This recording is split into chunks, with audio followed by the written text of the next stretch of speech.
Hey people, so yesterday I saw this movie called Guilty, and honestly, it Kiara Advani, seeing her in that avatar, kind of mentally disturbed me to such an extent. Basically, her character in the movie is of this tattoo sporting, colored hair and piercings and all, because she's been a victim of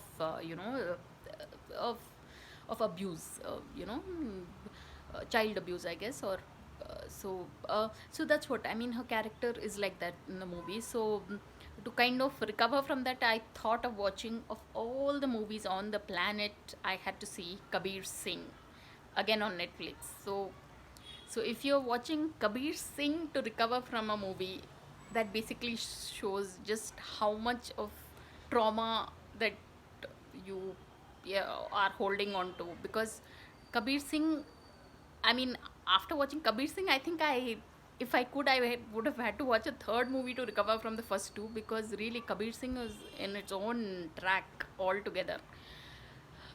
I mean, Arjun Reddy honestly was bad enough, but Arjun Reddy I felt was at least redeeming for Vijay Devarkonda and Shalini Pandey, but Kabir Singh is like at another level. I mean, like, no wonder. I mean, I'm told it didn't win any awards despite getting nominated and all. Because honestly, people, this being my channel, I want to be like totally honest. A movie like that is, what are they teaching? Yeah, what are they propagating to the country and to the society, really?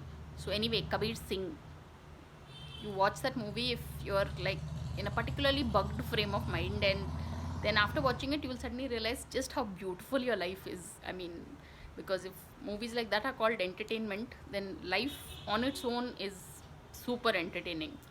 So on that note, thanks for watching and please subscribe.